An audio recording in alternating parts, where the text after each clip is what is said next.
안녕하세요. 삶의 지혜와 영적인 성찰을 나누는 시간입니다. 오늘 우리가 나눌 이야기가 여러분의 마음에 깊은 울림과 평안을 가져다 주기를 소망합니다.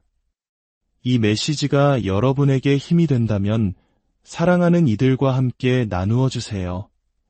여러분의 좋아요와 구독은 저희에게 큰 힘이 됩니다. 이 말씀을 듣는 모든 분들의 삶에 하나님의 크신 은혜와 축복이 함께하기를 기도합니다. 우리는 살아가면서 수많은 벽에 부딪힙니다. 때로는 내가 노력이 부족한가, 더 열심히 해야만 하는가, 라며 스스로를 채찍질하곤 하죠. 하지만 오늘 저는 여러분께 다른 관점을 제시하고 싶습니다. 어쩌면 문제는 우리의 노력이 부족해서가 아니었을지도 모릅니다. 정말 문제는 우리가 충분히 신뢰하지 못했기 때문일 수 있습니다. 내가 원하는 방식대로 내가 계획한 길로 문이 열리지 않으면 그것은 하나님의 뜻이 아니라고 너무 쉽게 단정해버리곤 했습니다. 하지만 아닙니다. 이제는 깨닫습니다. 무조건 더 힘을 주어 밀어붙이는 것이 능사가 아니라는 것을요. 억지로 문을 열려고 애쓸 필요가 없습니다. 이제도 계시고 전에도 계셨고 장차 오실 그분을 믿는 믿음으로 우리는 능히 그 문을 통과할 수 있습니다. 이것이 바로 믿음의 삶입니다. 눈에 보이는 상황에 따라 판단하지 않는 것, 더 열심히, 더 필사적으로 애쓰는 것이 아닙니다. 만약 우리의 노력만으로 모든 것을 이룰 수 있다면 그리스도께서 십자가에 달리신 이유는 무엇이겠습니까?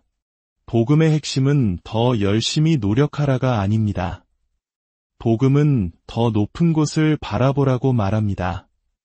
여러분이 삶의 무게에 짓눌려 그의 이름을 부르는 순간 주님은 하늘로부터 손을 뻗어 당신을 일으켜 세우실 것입니다. 이 교회 안의 모든 성도들이 이 진실의 증인이 되어주시겠습니까? 여러분이 겸손하게 자신을 낮추고 전능하신 아버지 하나님, 지금 저에게는 주님이 필요합니다. 라고 고백할 때 하나님께서는 자비와 은혜와 긍휼의 눈으로 당신을 바라보시고 가장 필요한 때에 도움의 손길을 내미실 것입니다. 이것이 바로 오늘 우리에게 필요한 말씀입니다. 때로 삶이 너무나 무겁게 느껴지는 이유는 우리가 끊임없이 더 열심히 더 애쓰기 때문입니다. 하지만 하나님께서는 말씀하십니다. 더 높은 곳을 보아라. 성경에 나오는 한 이야기를 떠올려 봅시다. 몇몇 친구들이 중풍병에 걸린 친구를 예수님께 데려가려 했습니다. 하지만 예수님이 계신 집은 사람들로 가득 차 도저히 들어갈 수가 없었습니다. 그들은 포기하지 않았습니다. 그들은 이렇게 외쳤을 겁니다. 들어갈 수가 없어. 길이 막혔어. 안 돼. 그렇다면 위로 올라가자. 다시 한번 그 그림을 그려보십시오. 들어갈 수 없다. 들어갈 수 없다. 길이 없다. 그렇다면 위로 올라가자. 여러분은 아마 제게 묻고 싶을 겁니다. 목사님, 그게 정확히 무슨 의미입니까? 제가 설명해 드리겠습니다. 하나님 안에는 언제나 길이 있음을 저는 믿습니다. 그리고 그 길은 믿음으로 발견할 수 있습니다. 믿음이란 무엇일까요? 믿음이란 나를 집어삼킬 듯이 몰아치는 파도에서 눈을 떼어 단 한 말씀으로 그 파도를 잠잠하게 하실 수 있는 분께의 시선을 고정하는 것입니다. 하나님께서 당신의 자녀를 다시 돌아오게 하실 수 없다고 생각하십니까? 하나님께서 엉망이 된 이 상황을 바로잡으실 수 없다고 생각하십니까? 하나님께서 이 어려운 산업 전체를 바꾸실 수 없다고 생각하십니까? 하나님께서 극심한 가뭄 속에서도 당신을 일으켜 세우실 수 없다고 믿으십니까? 기억하십시오. 더 높은 곳을 바라보십시오. 어쩌면 이제는 세상 소식이 가득한 뉴스 앱을 잠시 닫고 하나님의 말씀이 담긴 성경 앱을 열어야 할 때인지도 모릅니다. 더 높은 곳을 향해야 합니다. 하나님은 무엇이라 말씀하십니까? 그분의 살아있는 말씀은 우리에게 무엇을 약속하십니까?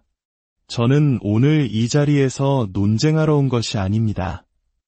저는 선포하러 왔습니다. 하나님은 우리가 아래가 아닌 위로 나아가기를 원하십니다. 하나님은 우리가 꼬리가 아닌 머리가 되기를 원하십니다. 하나님은 우리가 낮은 곳이 아닌 높은 곳에 있기를 원하십니다. 그분은 이미 우리를 하늘에 앉히셨다고 말씀하셨습니다. 자, 그렇다면 어떻게 해야 더 열심히가 아닌 더 높이 나아갈 수 있을까요? 제가 오늘 5가지 구체적인 방법을 나누고자 합니다. 이 시간을 통해 그저 좋은 설교 한 편 들었다는 감상에서 그치는 것이 아니라 여러분의 삶에 실질적인 변화가 일어나기를 소망합니다. 첫째, 기도가 필요합니다. 우리는 종종 기도했다고 말하지만 정말로 기도했습니까? 아니면 마음속으로 온갖 걱정을 하면서 그것에 기도라는 이름표를 붙인 것은 아닙니까? 그 둘은 전혀 다른 것입니다. 며칠 전 저 역시 마음을 짓누르는 걱정거리들 때문에 숨이 가빠오는 것을 느꼈습니다. 저는 침대 가장자리에 걸터 앉아 바닥에 발을 굳게 딛고 스스로에게 말했습니다. 내가 나의 아버지가 어떤 분이신지 다시 기억하고 그분의 위대하심을 내 입으로 소리내어 고백하기 전까지는 이 자리에서 한 발짝도 움직이지 않겠다. 그 순간 저는 마치 거대한 벽에 가로막힌 듯한 답답함을 느끼고 있었습니다. 여러분도 그런 감정을 느껴본 적 있으신가요? 숨쉬기조차 힘들 정도로 꽉 막힌 느낌 말입니다. 누군가 제게 물었다면 저는 네, 그 문제에 대해 기도했습니다. 라고 대답했을 겁니다. 하지만 솔직히 말해 오늘 기도하지는 않았습니다. 우리는 기도를 계속해야 합니다. 단 한 번 기도해보고 해봤는데 안 되더라 라고 포기하시겠습니까? 식당에 가서도 그렇게 하시나요? 아니요. 1997년에 저기서 한 번 먹어봤어요. 이제 괜찮아요. 라고 말하지는 않잖습니까? 삶이 무거운 이유는 바로 여기에 있습니다. 당신의 문제를 주님 앞에 온전히 내려놓는 기도가 필요합니다. 더 높은 곳을 바라보기 위해서는 기도가 필수적입니다. 당신의 상황에 하나님의 개입이 필요합니다. 당신의 삶에 천사들의 도움이 필요합니다. 우리가 오늘날 겪고 있는 이 모든 어려움을 이겨내기 위해서는 성령 하나님의 도우심이 절실히 필요합니다. 여기서 말하는 기도는 단순히 더 크게 소리치는 기도가 아닙니다. 오, 하나님, 하나님, 제발 평화를 주십시오. 라고 외치는 것은 그저 더 열심히 노력하는 것일 뿐입니다. 또한 더 오래 기도하는 것을 의미하지도 않습니다. 어떤 분들은 기도하려고 노력하는데 자꾸 잠이 들어요 라고 말합니다. 그렇다면 걸으면서 기도해보는 것은 어떠신가요? 잠들기 정말 어려울 겁니다. 제가 말씀드리는 기도는 더 크게 기도하는 것입니다. 당신의 시야를 넓히는 기도입니다. 둘째, 당신의 우선순위를 점검해야 합니다. 성경 이야기로 돌아가 봅시다. 친구들이 중풍병자를 지붕에서 예수님 앞으로 달아내렸을 때 예수님께서 가장 먼저 하신 말씀이 무엇이었는지 기억하십니까? 그분은 병을 고쳐주시지 않고 내 죄 사함을 받았느니라고 말씀하셨습니다. 그들이 원했던 것은 병의 치유였지 용서가 아니었습니다. 때때로 하나님은 우리가 원하는 것을 즉시 주지 않으십니다. 우리를 더 높은 곳으로 들어 올리시기 전에 더 깊은 내면의 문제를 먼저 다루기를 원하시기 때문입니다. 제 삶의 많은 순간들에서 저는 제가 감당해야 할 사명보다 제가 치르고 있는 대가에 더 집착했습니다. 친구들은 그저 친구가 기적적으로 낫기만을 바랐을 겁니다. 하지만 그들은 자신들의 친구가 2000년이 지난 오늘날 수많은 사람들에게 전해지는 설교의 예화가 될 것이라고는 상상도 하지 못했습니다. 혹시 지금 더 높은 곳을 바라본다는 것은 이런 기도가 아닐까요? 하나님, 제 생각에는 이 일이 이렇게 되어야 하고 저 결과가 나와야 한다고 믿습니다. 하지만 이제 제 생각과 기대를 내려놓겠습니다. 결과에 대한 집착을 버리고 이 과정 속에서 온전히 하나님께 순종하겠습니다. 이것이 바로 더 높은 곳을 바라보는 방법입니다. 더 열심히 노력하는 것은 당신의 힘으로 결과를 억지로 만들어내려는 것입니다. 하지만 그렇게 육신의 힘으로 억지로 얻어낸 것은 나중에 하나님께 제발 가져가 달라고 기도하게 될지도 모릅니다. 하나님은 우리에게 더 크게 기도하라고 말씀하십니다. 우선순위를 바꾸라는 것입니다. 당신은 누구를 위해 싸우고 있습니까? 그 친구들은 자신의 친구를 위해 싸웠습니다. 만약 당신이 싸울 이유가 없다면 군중 때문에 길이 막혔을 때 그냥 포기하고 집으로 돌아갔을 것입니다. 하지만 그들에게는 포기할 수 없는 그들이 함께 짊어지고 있는 소중한 존재가 있었습니다. 우리 삶에도 이런 순간이 와야 합니다. 지금은 나 자신을 위해서가 아닙니다. 하지만 하나님께서 나를 통해 나보다 더 위대한 일을 이루기를 원하실지도 모릅니다. 언제나 모든 것이 나에 관한 것일 수는 없습니다. 이것이 바로 더 높은 곳을 바라보는 태도입니다. 셋째, 동역자가 필요합니다. 아무리 힘이 센 사람이라도 혼자서 다른 사람을 지붕 위로 끌어올릴 수는 없습니다. 동역자 없이는 불가능한 일입니다. 이 어려운 시기를 더 높은 믿음으로 이겨내는 것은 혼자 고립되어 이를 악물고 버티는 것이 아닙니다. 우리가 교회 공동체 안에 함께 모여야 하는 이유가 바로 여기에 있습니다. 서로의 곁에서 함께 찬양하고 함께 기도하며 서로를 세워주기 위함입니다. 혼자서 모든 것을 해결하려 하지 마십시오. 사탄은 당신이 고립되어 있을 때 집요하게 공격합니다.